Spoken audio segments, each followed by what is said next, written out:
Olá, ouvintes, no ar mais um programa Culturas e Identidades, História e Tradição Luso-Afro-Brasileira.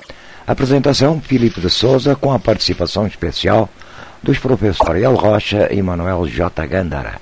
Todos os sábados às 20 horas pela Cultura Online Brasil, com retransmissão pela Rádio Internacional Lusófona e mais 20 sites e blogs parceiros.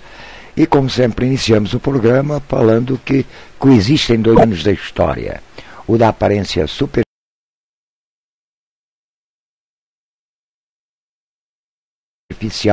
e o da realidade profunda. Boa noite Brasil, boa noite mundo, boa noite ouvintes, boa noite professores. Boa noite Filipe, boa noite ouvintes. E boa noite L'Oréal, claro. Já tínhamos falado antes. Ela está por aí? Então tá bom. Bem, gente, a Casa de Midas Minas, os tambores batem nos dias 19, 20 e 21 de janeiro. Estou por aqui. Tá por aí? Então tá bom. Dando início às festas de São Sebastião. Festas que seguem estas reis, fechando então dos festejos natalinos. A identidade de Dom Sebastião e o mito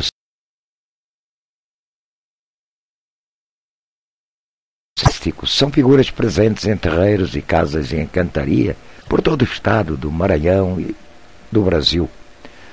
Mal destaquei a própria vida do rei.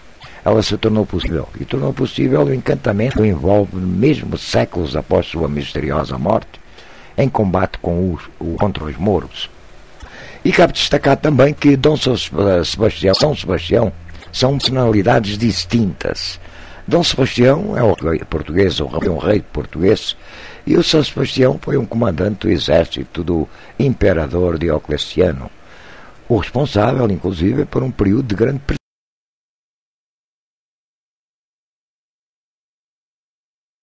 perseguição aos cristãos em Roma, isso lá nos anos 300. No entanto, nas casas do Afro do Maranhão, o nobre costuma ser sintetizado como santo. Professor L'Oréal, boa noite. Agora você vai poder dar o boa noite, que agora você está por aí. Alô, professor L'Oréal. Alô. Outra vez que não está tivemos aqui da chamada. Perdemos a conexão. Mas se me permite, pronto, eu não vou responder à pergunta do L'Oréal, que o L'Oréal vai falar ao L'Oréal, mas vou poder dizer alguma coisa também sobre o Dom Sebastião. Sim. E sobre essa relação do Dom Sebastião com o São Sebastião. Bem, o Dom Sebastião, quando nasceu, já era desejado. Antes de o ser, já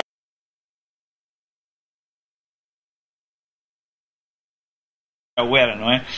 Como se costuma dizer, pescada. Antes de ser pescada, também já era pescada. Bem, mas o Dom Sebastião, antes de o ser, já era desejado. E porque era a última chance de descendência, portanto, de prosseguimento da dinastia de Dias, de descendência dinástica, visto que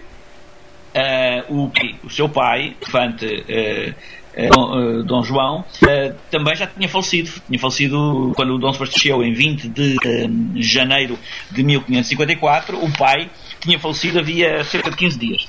E portanto a mãe nem sequer soube que o marido tinha falecido, seria útil para não perturbar o crescimento da criança e para não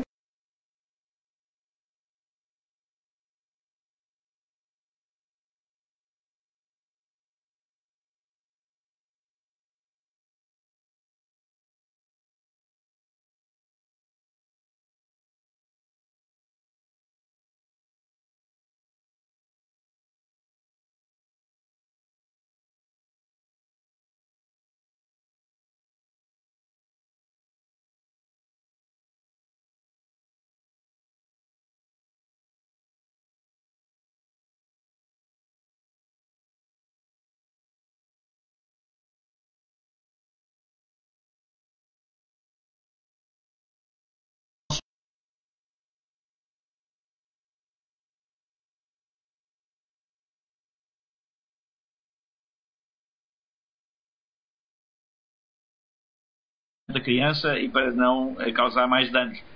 E, portanto, Dom Sebastião era a última, digamos, uma espécie de última esperança para a dinastia de Viz poder continuar ativa.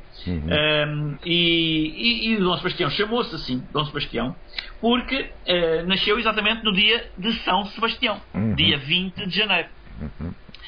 Ele, aliás, durante toda a vida, que não terminou em Alcácer-Quibir, ao contrário do que muita gente diz, terminou muitos anos depois num convento em França. Essa é outra história que talvez seja interessante voltarmos a ela mais adiante. Sim. Mas o Dom Sebastião, durante toda a sua vida, teve uma imensa devoção por São Sebastião. Aliás, criou inclusivamente uma ordem militar dedicada à seta de São Sebastião. Portanto, dá para perceber que realmente não só o seu nome anda ligado a São Sebastião, como alguns atos da sua governação e da sua vida mais íntima também ficaram associados a Dom Sebastião, a São Sebastião.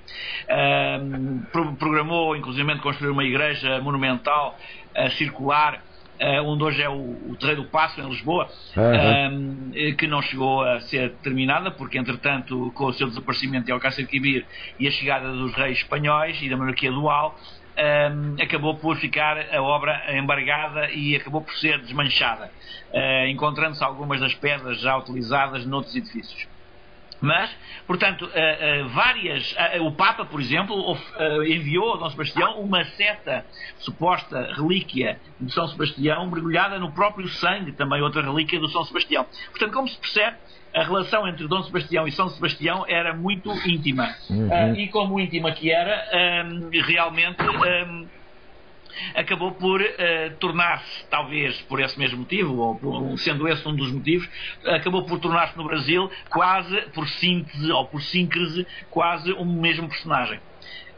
Mas pronto, isto é o que se pode dizer muito rapidamente relativamente à relação, ao porquê de Dom Sebastião estar associado a São Sebastião, imediatamente associado a São Sebastião. Professor L'Oreal, você já está online. Então vamos lá, qual é a história de São Sebastião e qual a origem da disseminação desse culto pelo Brasil? O que é que você tem a falar no que diz respeito então ao São Sebastião? Porque o professor Gandra já deu uma breve explicação sobre a origem do sincretismo entre Dom Sebastião e São Sebastião.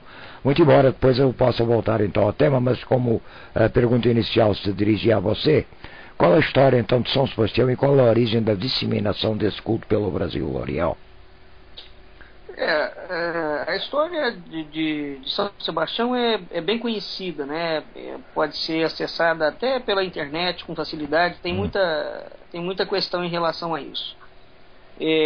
Rapidamente, o que o Gandra, que é o grande sebastianista, e o Ariano Suassuna, né? Eu não sou, mas o sebastianismo chega no Brasil por diferentes vertentes.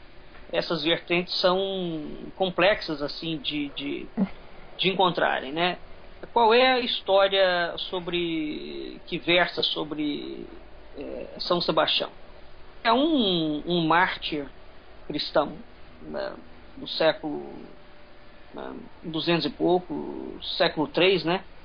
E segundo a tradição, ele é morto exatamente no dia 20 de janeiro, por ordem do imperador Diocleciano. Ele era um homem muito querido, Diocleciano.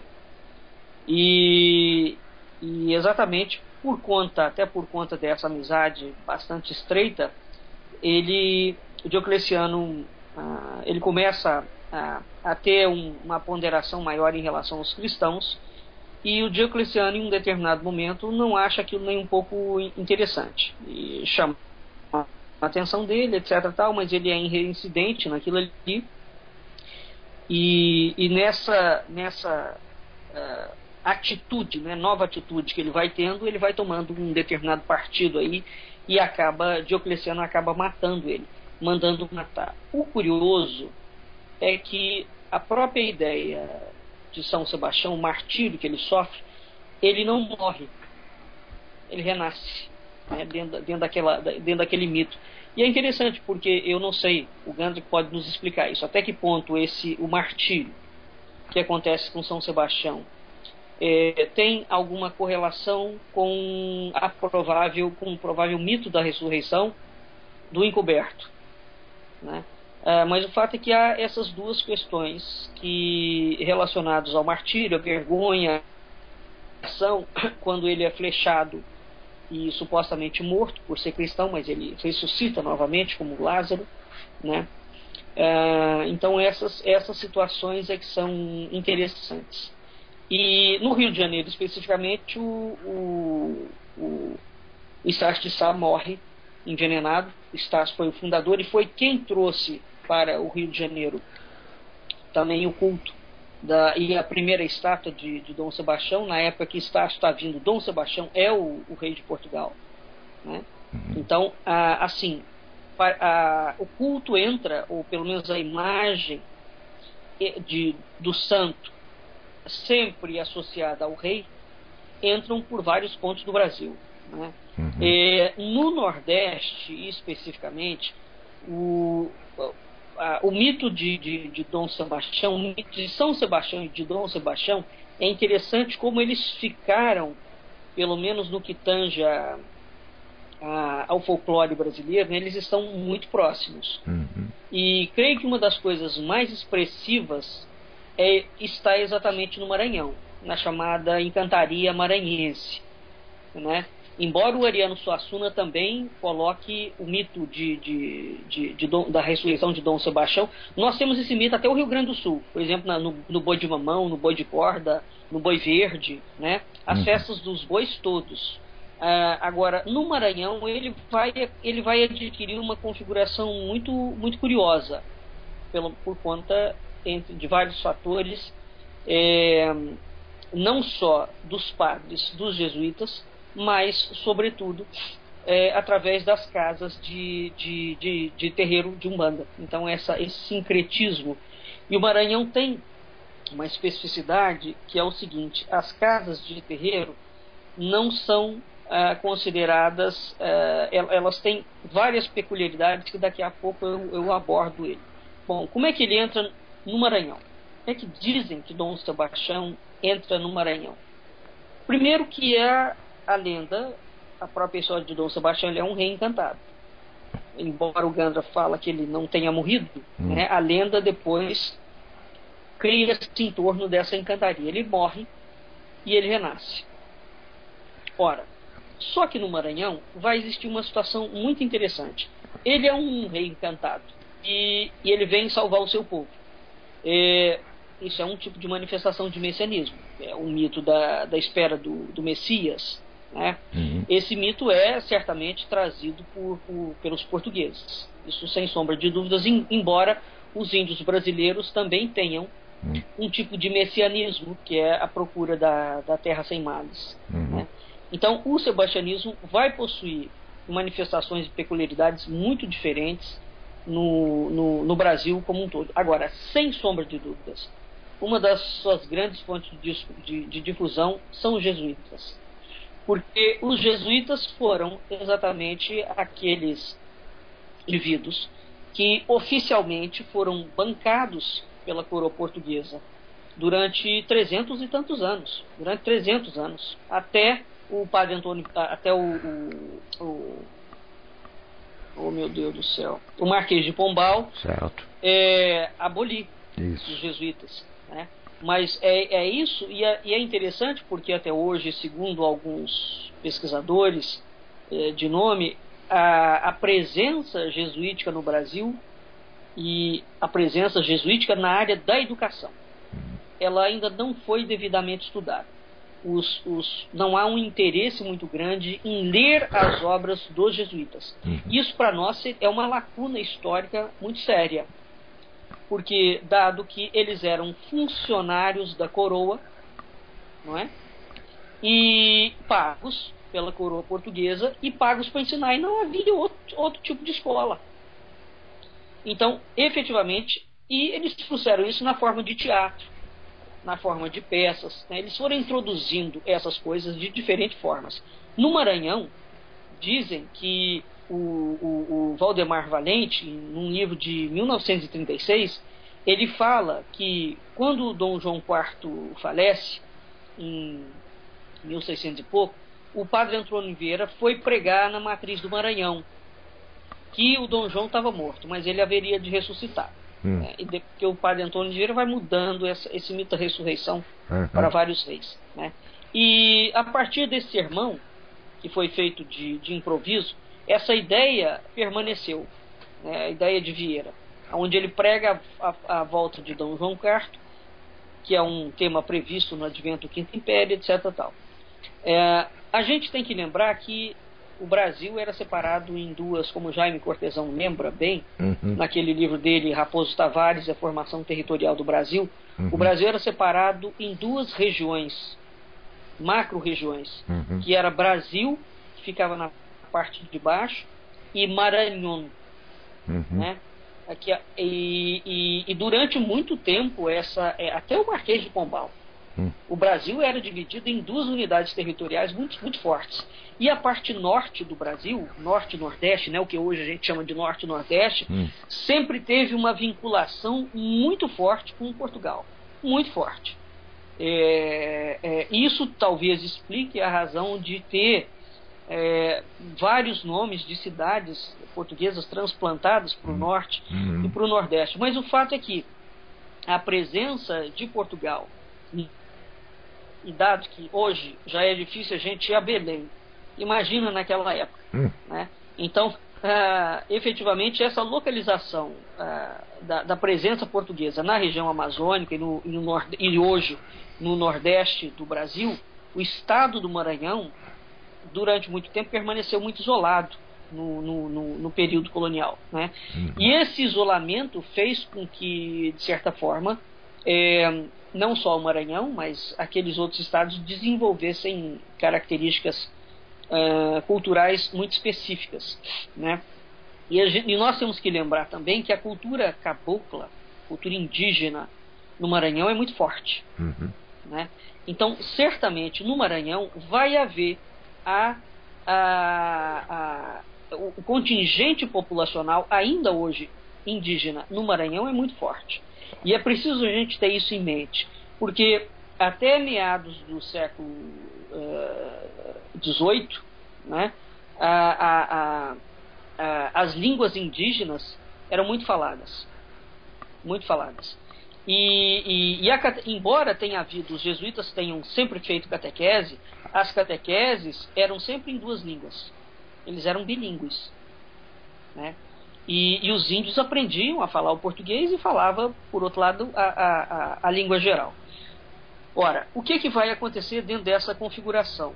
Há uma presença indígena muito forte e no litoral do Maranhão, então o mito de Dom Sebastião e de São Sebastião ali no litoral do Maranhão, ele está diretamente ligado com os encantados, que é uma tradição indígena, inquestionavelmente indígena, né? Então, e o que vai acontecer? Perto do Maranhão existe uma ilha chamada Lençóis, a Ilha dos Lençóis, que muita gente confunde com os lençóis maranhenses. Isso. Não tem nada que ver uma coisa com a outra. Para aonde vai se desenvolver o mito do boi, né, de Dom Sebastião na forma de boi, é na Ilha dos Lençóis.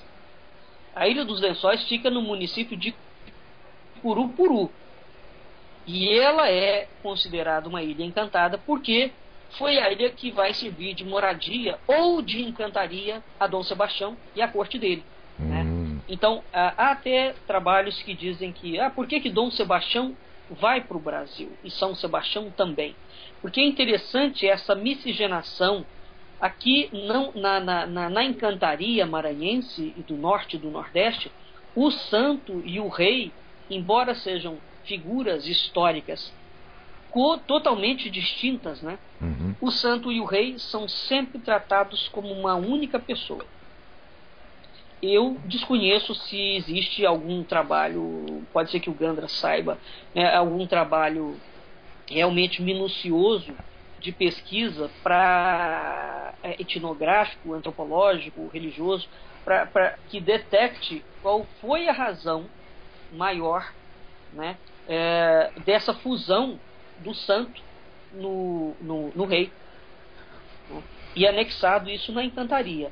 Então, as regiões, a Ilha de Lençóis passa a ser uma região de moradia ou de encantaria de Dom Sebastião. Isso faz com que o Maranhão, ou pelo menos a Ilha dos Lençóis, né, esteja ligada a um outro dimensional. Uhum. Né? Então, na cultura popular afro-maranhense, que se difunde pela Amazônia como um todo, há duas manifestações religiosas específicas ligado a isso, a presença de Dom Sebastião, que é o tambor de mina ou então os rituais de pagelância, de cura. A Umbanda e o Candomblé vêm depois. Né? Então, dentro dessas duas situações que o tambor de mina é encontrado na capital. E ele tem uma característica também muito curiosa. Ele vai se caracterizar pelo predomínio de entidades africanas, voduns, orixás, etc. Tal. E também tem caboclo. Os caboclos já são da encantaria indígena, né? Mas também o tambor de mina, que tem uma forte conotação, o tambor de mina tem nas casas de tambor de mina, eles têm um culto, um calendário, seguem um calendário católico muito expressivo também, né? Mas o tambor de mina, ele também tem entidades encantadas que são nobres europeus, né? Então vai haver uma miscigenação ali, um sincretismo muito curioso em relação a isso, né? O tambor de Minas, ele é participado predominantemente por mulheres. Isso é uma outra característica muito interessante. E uma outra característica do tambor de mina é que o indivíduo regente da casa, ele nunca não é uma casa em que o santo vira, como as casas de candomblé comumente. A história dos tambor de Minas é muito interessante. Talvez uma outra oportunidade a gente pudesse de repente trazer esse assunto à baila para poder aprofundar isso um pouco mais, senão nós fugimos muito do tema, né? Então essas casas de mina mais antigas, que até hoje existem no Maranhão, elas foram fundadas por africanos no século XIX. Você veja que isso é muito curioso. Século XIX. Né? Então, essa lenda, esse mito de Dom Sebastião, ele é tão vigoroso. Aliás, nós temos no Brasil, né, além da encantaria, nós vamos ter aquelas guerras, canudos, contestado, nós vamos ter as guerras. Então, a lenda de Dom Sebastião permanece no Brasil de modo muito forte. E tem, inclusive agora no século XX, muitos padres ligados a um profetismo sul-americano, né? Nós temos também a Revolta das Borboletas Azuis, que é um evento próprio do século XX, que vai estar diretamente ligado a Dom Sebastião e a São Sebastião, porque eles vão fazer essa mescla, né? Mas voltando, então essas casas de mina no Maranhão foram fundadas por indivíduos que vieram do Daomé, ou seja, tradição Jeje, né? E você tem uma outra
Porque quando Dom Sebastião for desencantado na ilha de Lençóis, ou seja, ele vai trazer o reino dele, que está dentro da água, né? Que está submerso.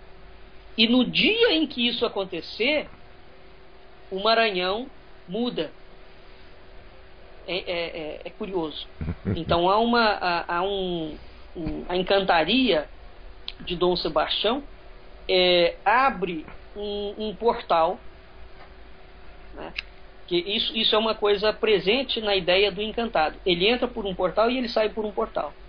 Então como é que você desencanta? Quando ele abre definitivamente aquele portal, né, e o portal fica aberto. Aí a zona de encantaria vai ser distribuída para todo mundo. Então há a ideia do advento, né, de uma ideia de um mundo espiritual na encantaria. Em linhas gerais, assim, é isso. Para a gente não me delongar muito e dar espaço aí pro Gandra. E o Gandra também tem alguma coisa para ainda acrescentar sobre o sincrenismo de Dom Sebastião e São Sebastião. Não é, professor? Eu tenho receio que vá desmontar algumas coisas que o L'Oréal disse. Não, mas então, desmonta. Gandra, a discussão é essa mesmo. É a colocação, a colocação de diversas colocações. Claro, vamos lá ver. Quando eu falo isto, não quero entrar em contradição com... Não se trata de contradição. Forma nenhuma, mas há algumas questões que é preciso esclarecer. Primeira questão, que é bom que se perceba. Aliás, aqui em Portugal, muita gente me diz a mesma coisa, ou praticamente a mesma coisa. E é assim, estragaste completamente o mito de Dom Sebastião. Quando dizes que ele não morreu na Caça Quibir, estragaste completamente tudo. Mataste o mito. Não matei o mito. Não matei o mito, até o reforcei. Pela seguinte razão, é que o Dom Sebastião, quando foi para a Caça Quibir, ele próprio já tinha encarnado o mito. E, portanto, ele encarna o mito de quem? De um encoberto, de um encantado, que vai ficar perdido, encantado, evidentemente, até o dia em que o desencantamento termine e o mundo fique de pernas para o ar. Ora, a história começa aqui. Começa já em Portugal, e quando Dom Sebastião... Bem, começa só 7 anos antes da Batalha de Alcácer Quibir. O Dom Sebastião vai escolher o sítio da batalha a Marrocos, antes da batalha, 7 anos antes. Isso é um dado que pouca gente conhece. E ainda por cima há um desenho lindíssimo, aliás, do Dom Sebastião no campo de batalha, antes da batalha, evidentemente. Bem, outra coisa, portanto, os encantados, já existia a ideia do encantado, é uma ideia tradicional portuguesa que, evidentemente, no Brasil, porque também havia essa ideia, pelos vistos, entre os nativos, no Brasil ganha outra dimensão. Mas o encantado, a ideia do encantado, do indivíduo que corre fado, é assim que a gente diz, não é? Correr fado significa que tem um destino, que está marcado pelo destino, e até que esse destino se cumpra, está encantado, fica encantado. Bem, é isso que o encantado é na tradição portuguesa. E os encantados da tradição portuguesa, o Dom Sebastião é apenas um deles, há vários. E, inclusivamente, há sítios encantados onde o Dom Sebastião tem a sua corte e vive com a sua corte, no meio de Lisboa. Há 2 sítios no meio de Lisboa onde se diz, desde o século XVI, que isso acontece. Portanto, antes de ter chegado ao Brasil. Ora, portanto, é preciso termos em consideração que, às vezes, em determinados... Em pontos diferentes do mundo, há coincidências que só demonstram que há uma tradição una, que é aquilo que efetivamente une os povos, na sua animicamente, evidentemente, estamos a falar desse plano, animicamente, e que lhes dá sentido à sua história e à sua ação na história. E, portanto, neste particular... O mito do encoberto é ele próprio já um mito do encantado. O mito do encoberto embora possa parecer estranho, mas é verdade, é um mito de origem muçulmana, que nos chega aqui à Península Ibérica por via de Bizâncio e por via de uma profecia que chega aqui no século VII, VIII da nossa era, portanto antes de haver Portugal, e que ganha raízes e que é, ao longo da nossa história, refeita, esse mito é refeito, é várias vezes adaptado a diferentes circunstâncias, até que o Dom Sebastião um dia o descobre e decide, aliás, como já antes o tinha descoberto também o seu avô Carlos V, e decide encarná-lo. Essa é que é a questão fundamental. O Dom Sebastião não era um totó, como muitos historiadores dizem que ele foi. Não era um totó. Era alguém que, efetivamente, muito jovem e que era teimoso e era um pouco mal criado, inclusivamente, porque ele foi criado pela avó e os meninos criados pelos avós, regra geral, são assim um pouco extravagantes. E foi o caso dele, foi o caso do Dom Sebastião. Ora, mas o Dom Sebastião sabia perfeitamente o que queria. Bem, só para que os ouvintes percebam, quando o Dom Sebastião chegou ao poder, ou seja, quando foi aclamado rei de Portugal, tinha 14 anos. Portanto, isso foi em 1568. Com 14 anos, ele bateu o pé à avó de tal maneira que a avó fugiu para a Espanha com medo de ele a matasse. Dá para perceber, não é? Bem. Ora, além de que houve outros a Dona Catarina, a avó, portanto a viúva de Dom João III, era uma senhora muito católica, devia ser uma generala, e mandava em tudo, em todos na corte, tinha um péssimo feitio pelos vistos, e dava-se mal com toda a gente. Era espanhola também, o que na época já não abonava muito a seu favor, e portanto e tudo isto junto acabava por criar uma imagem um pouco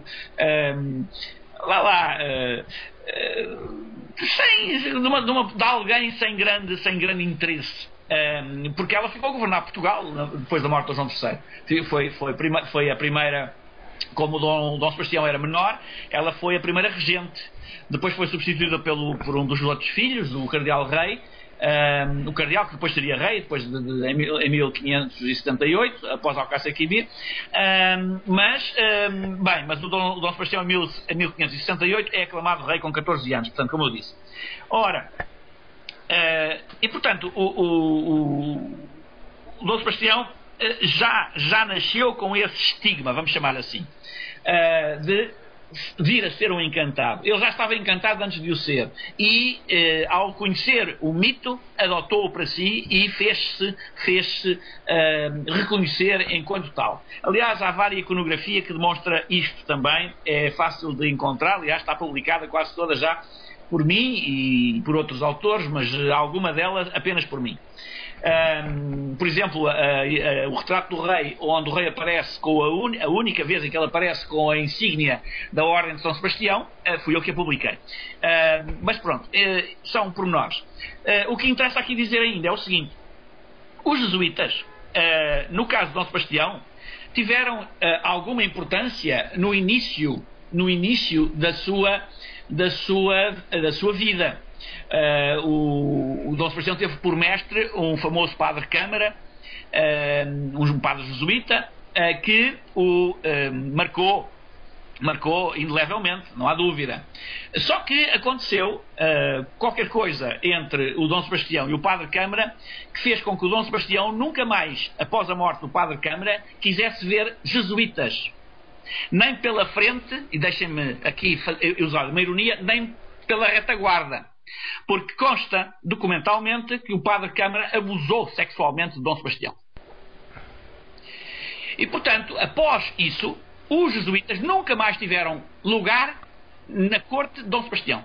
Portanto, quando se diz que os jesuítas foram os formadores do sebastianismo, desculpem, mas há um erro crasso nisto, porque o Dom Sebastião e os jesuítas andaram exatamente de candelas avessas, porque o padre Câmara quis dissuadir o Dom Sebastião de adotar e de encarnar o mito do encantado e do encoberto.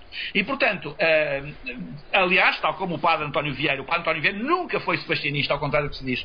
O padre António Vieira foi anti-sebastianista até. O que ele foi um diplomata muito atento e muito ágil, mentalmente e oralmente muito ágil, que fez com que se adaptasse às circunstâncias e fizesse o serviço que o Dom João IV lhe pediu que ele fizesse. E que depois o Dom Afonso VI lhe pediu que ele fizesse, e que depois o Dom Pedro II lhe pediu que ele fizesse. Mas ele nunca, ao contrário do que se diz, nunca pregou a favor do regresso ou do desencantamento de Dom Sebastião. Nunca. Em vez nenhuma. Ele fala sempre, há um famoso sermão CUP, dedicado a São Sebastião. Se o lerem com atenção, verificarão que o São Sebastião do Padre Vieira é São Sebastião, não é Dom Sebastião. Nunca. E, portanto, não há essa confusão. O que há é que, mais tarde, evidentemente, e em função daquilo que eu já disse no início do programa, os dois personagens aparecem conjugados, porque o Dom Sebastião chama-se assim exatamente por causa de Dom Sebastião. Portanto, ele é, de certa maneira, a imagem atualizada do santo que morreu e ressuscitou. E, portanto, é exatamente esse o mito que ele encarna. É do rei que morreu ou que desapareceu e há de ressuscitar. Há de regressar quando toda a esperança estiver perdida. E, portanto, nesta perspectiva, o Dom Sebastião, evidentemente, surge-nos com outra consistência que na historiografia vulgar, convencional, não surge, porque a historiografia convencional parte do pressuposto que Dom Sebastião morreu a Alcácer Quibir. Ponto. E, na realidade, nós temos documentação em Espanha que demonstra o contrário. Ou seja, ele foi feito prisioneiro em Alcácer Quibir e depois andou em Molandas, como se costuma dizer, durante muitos anos, até conseguir libertar-se dos espanhóis, porque é preciso lembrar que a Espanha, os Habsburgos, dominavam a Europa completamente, à exceção da França e da Inglaterra na época, e portanto ele não tinha muito por onde pôr o pé na Europa, portanto o sebastianismo na primeira fase era uma forma de resistência ao invasor, ao ocupante espanhol, e portanto havia centenas, milhares de sebastianistas constantemente presos pelos espanhóis, condenados à morte ou condenados às galés, que desapareciam simplesmente, evidentemente. Ora, Dom Sebastião conseguiu contratar com os espanhóis, não interessa agora entrar em pormenores, a não ser que haja alguém interessado em saber esses pormenores, mas tudo isto está publicado num livro meu intitulado A Geografia de Dom Sebastião, de Desejado e Encoberto, inclusive com os documentos facsimilados que estão em Espanha que demonstram tudo isto que eu estou a dizer. E portanto o Dom Sebastião quando portanto, se liberta dos espanhóis, liberta-se porque faz um acordo com o Filipe, um dos Filipes, o Filipe III de Portugal, no sentido de ele o libertar, visto que ele abdicou definitivamente do trono, não vai lutar mais pelo trono, porque ele lutou pelo trono, entretanto, ou tentou lutar pelo trono, entretanto, e que não luta mais pelo trono, abdica, e em contrapartida o Filipe deixa-o exilar-se em França. Em França, onde, num convento, ele falecerá cerca de 1646. Portanto, velhinho, como se percebe, não é? Uhum. Ele nasceu em 1554, se morreu cerca de 1646, estava muito velhinho já. Mas não era tão invulgar a longevidade nesse tempo, ao contrário do que nós julgamos. E, portanto, é isto que eu gostava de escutar aquilo que o L'Oreal disse, sem, evidentemente, querer desmanchar, não é como eu disse inicialmente, mas pronto, é um contraponto àquilo que foi dito inicialmente. E portanto, relativamente às encantarias, portanto aos sítios que estão encantados, eu falei em 2 sítios em Lisboa. Há um sítio na Ilha da Madeira, há um local junto da Fortaleza da Mina, na costa africana. Há vários sítios antes do Brasil, antes de chegar ao Brasil, onde a encantaria já existe, e onde ela ganha, evidentemente, expressão própria e típica dos lugares onde se instala.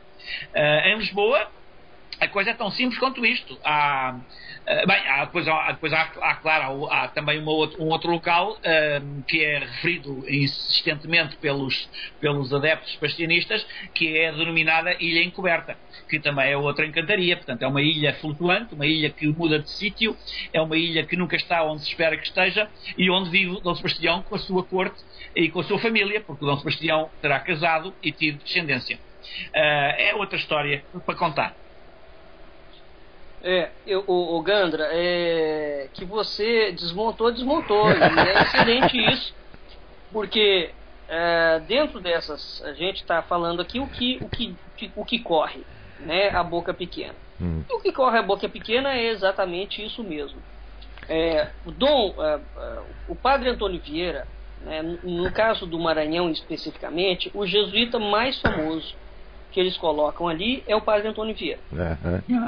Agora, evidentemente que, como o Gandra vem falando já há muitos anos, os jesuítas são anti-sebastianistas.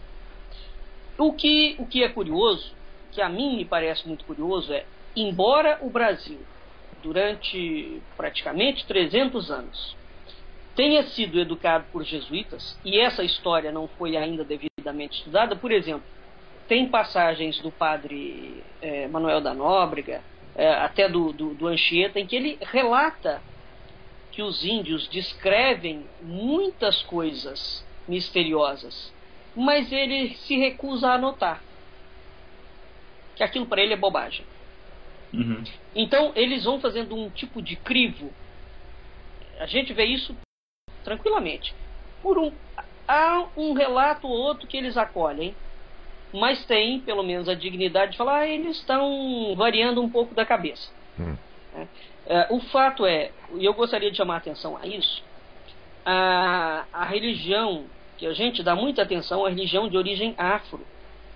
Nós até hoje não demos a devida importância aos mitos dos índios, porque efetivamente a anexação psicológica, vamos dizer assim, né, do mito de Dom Sebastião, da encantaria, ela é nativa. Os africanos também podem tê-lo, mas quem estava lá presente desde o início dos tempos foram os índios. Então, certamente, essa religião afro-brasileira, no caso do Maranhão, no Tamor de Minas, né, ela é trazida posteriormente e vai se abafando essa presença da tradição nativa indígena no fomento dessa coisa. Então, o que eu quero dizer com isso é o seguinte: apesar de ter havido uma campanha jesuítica monumental, né, contra o sebastianismo ou a favor da dinastia de Bragança, como queira, né, porque se eles são contra o sebastianismo, aí teria que entender por que os jesuítas não estão querendo a manutenção do mito sebastianista, né? Ou o que está por trás do mito que os jesuítas tanto querem. Isso pode explicar-se, sim. Claro. Eis o X da questão. Porque o mito de Dom Sebastião encarna alguma outra coisa que efetivamente não deve ser lá vista de bons olhos pela Igreja Católica, e não era, como não deve ser até hoje, né? Então, efetivamente, tudo aquilo que romperia esse modus operandi, e eu tenho lá as minhas impressões. Aliás, essa foi uma das coisas que quando nós abrimos o nosso programa ano passado, que a gente lançou esse tema à baila também. Dom João III, que é o grande impulsionador dos jesuítas, né, por toda uma estratégia, a mim sempre me passou a impressão que Dom João III queria fazer algo semelhante ao que a Inglaterra fez em relação a Roma. Ele queria criar o Pacto do Padroado em Portugal. É um assunto que também até hoje não foi devidamente explicado. Então, efetivamente, há alguma coisa dentro de uma religiosidade, porque não faz o menor sentido, né, a coroa portuguesa ter traçado essa estratégia e colocado na mão dos jesuítas a educação brasileira. Penso eu. Porque se ele estava pagando funcionário, então pagasse outros tipos de funcionários, que já tinham universidades na Europa naquela época. E esse problema é sério, porque tanto em Portugal quanto no Brasil, como eram os jesuítas que ensinam, determinadas cadeiras eram admitidas, outras não. Então, efetivamente, há a formação de um tipo de mentalidade de cunho jesuítico, né, que perdura aí por 300 anos. E até hoje nós não nos demos conta da profundidade que foi esse ensino dentro do Brasil. Os efeitos colaterais desse ensino, a profundidade dele, seja lá o que for. E é um tema muito interessante. Então, para além, né, da gente ter comemorado há poucos dias atrás, dia 20 de janeiro, que é o dia de Dom Sebastião, e é o dia também de Oxóssi, né, no candomblé, é o dia de Oxóssi, é o dia do Senhor das Matas, né, das ervas. Para além da gente ter comemorado a festa de Dom Sebastião, ou de São Sebastião, o que seria preciso entender é o que está por trás disso aí, que incomodou tanto a dinastia de Bragança e incomodou tanto os jesuítas. E com a palavra o Gandra, porque efetivamente ele é a autoridade nisso. Agora, a presença de Dom Sebastião e de São Sebastião é tão forte. Por exemplo, o Rio de Janeiro explora ao máximo essa ideia do sebastianismo. O Rio de Janeiro foi chamado de Sebastianópolis durante muito tempo, né? É um codinome da cidade.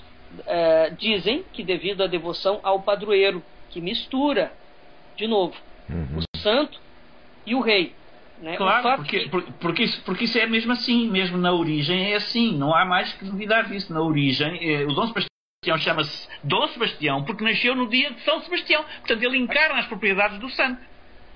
Claro. Ele encarna as propriedades de São Sebastião e, portanto, ele está, de certa maneira, nasceu. O seu destino marcou ao ter nascido nesse dia. Porquê? Porque, tal como o santo, ele vai ressuscitar. Claro. Depois do martírio. E, portanto, é nessa perspectiva, tudo isso junto, que dá origem ao mito sebástico. O mito sebástico não é uma invenção de um doido.